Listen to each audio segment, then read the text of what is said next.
Welcome to great Kirikalan magic show. The life of Vinod and Diwakar பார்க்கலாம் வாங்க மக்களே. வினோத் திவாகர்கிட்ட கேட்குறாரு, விஜய் சேதுபதி சார் வந்து நீங்கள் பிக் பாஸ் வீட்டில் இருப்பீங்களா இல்லை சூப்பர் டீலக்ஸ் போகிறீங்களான்னு கேட்டால் என்ன சொல்லுவீங்க அப்படின்னு.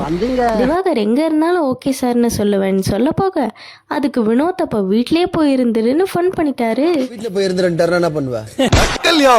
அவன் தலையை பிச்சுட்டு என்னத்தை கண்டென்ட் ஆக்கி சண்டை போடலான்னு வெறி கொண்டு கண்டென்ட்டை தேடிட்டு இருக்காங்க.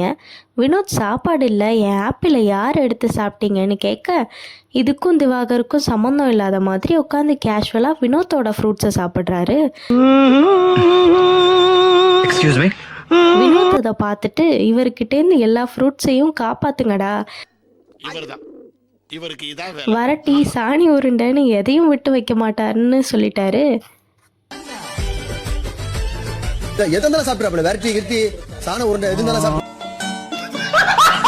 அங்கேருந்து கட் பண்ணா திவாகருக்கு வினோத் ஜோஷியம் பார்த்தாரு பாருங்க. கிளி ஜோஷியம் இல்ல காய்ஸ், இரவு ஜோஷியம். உங்களை பத்தி கேள்விப்பட்டிருக்கேன். திவாகருக்கு எல்லா மொழியிலும் நடிக்க சான்ஸ் கிடைக்குமா, இட்டாலி மாதிரி. திவாகர் இட்டாலியா அப்படின்னா என்னன்னு கேட்க இட்டாலி பெங்களூரு பக்கத்துல இருக்குன்னுலாம் ஜோஷியம் சொல்றாரு.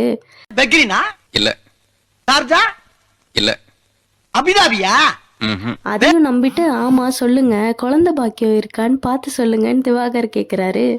பார்த்து நல்ல சீட்டா எடுக்க சொல்லுப்பா. என்ன மறுபடியும் துபாய்க்கே போலாமா இல்ல இந்த ஊர்ல இருந்து ஒரு ஓரஞ்சாரமா உட்கார்ந்து தொழில் பண்ணலாமா, மொத்தத்துல இந்த ஊர்ல இருக்கலாமா வேணாமான்னு ஒரு வழியை காட்டி தொலை.